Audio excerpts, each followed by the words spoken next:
तो घोसी विधानसभा उपचुनाव का परिणाम कई मायनों में अहम रहा है और ये भी आपको बता दें, चूंकि घोसी के चुनाव परिणाम ने ये साफ किया है कि समीकरण बनाकर निश्चिंत नहीं हो सकते हैं। ध्रुवीकरण की कोशिश कई बार नुकसान भी करती है और पूर्वांचल में जिन समीकरणों और वोटों के ध्रुवीकरण के जरिए राजभर जीत का गणित सुलझाने का दावा कर रहे थे, वो घोसी परिणाम के बाद उलझते दिख रहे हैं।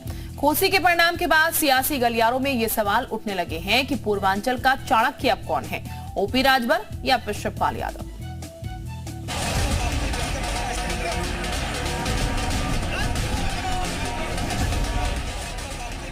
घोसी उपचुनाव महज दो दलों या उम्मीदवारों के बीच का चुनाव नहीं था। यह चुनाव था बीजेपी के नेतृत्व वाले एनडीए और विपक्षी गठबंधन इंडिया का। यह चुनाव था सपा के पीडीए फॉर्मूले और विपक्ष के पिछड़ा दलित और पसमानदा समीकरण सेट करने की कवायद का। और ये टेस्ट था ओम प्रकाश राजभर की राजभर वोट बैंक ट्रांसफर करा पाने की काबिलियत का। घोसी उपचुनाव के परिणाम ने ओपी राजभर का एनडीए में भविष्य क्या होगा, योगी कैबिनेट में जगह मिलेगी भी या नहीं, कैबिनेट में जगह मिल भी गई तो कद का क्या होगा, ऐसे कई सवालों को जन्म दे दिया है। घोसी की लड़ाई को राजभर बनाम शिवपाल के रूप में भी देखा जा रहा था। बीजेपी का शीर्ष नेतृत्व और बड़े नेता इस बाय इलेक्शन से दूर नजर आए। ऐसे में अब परिणाम सामने आने के बाद यह चर्चा भी तेज है कि सूबे के नेताओं में पूर्वांचल का चुनावी चाणक्य कौन है।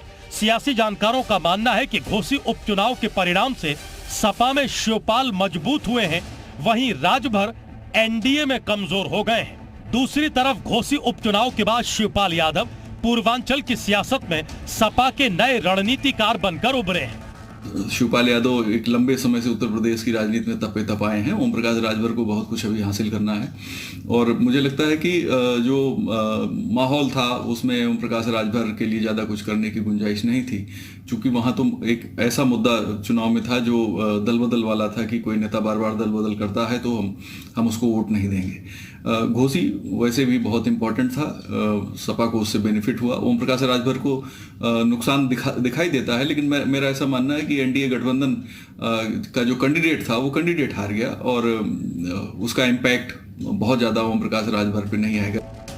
घोसी हार से बौखलाए राजभर की हालत खिसियानी बिल्ली खंबा नोचे वाली हो गई है। वो सपा को जमकर कोसते नजर आ रहे हैं। दल बदलू नेता का आरोप लगने पर राजभर ने अखिलेश यादव को सबसे बड़ा दल बदलू नेता बताया है।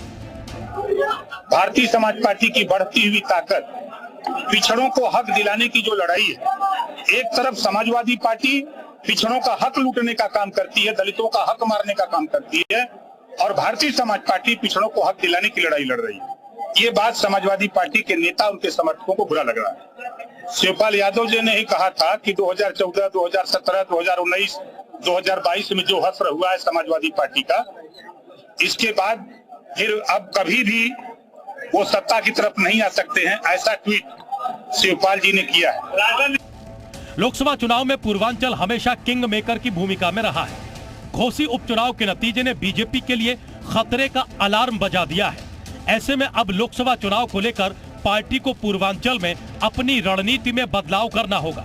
ब्यूरो रिपोर्ट, जी मीडिया।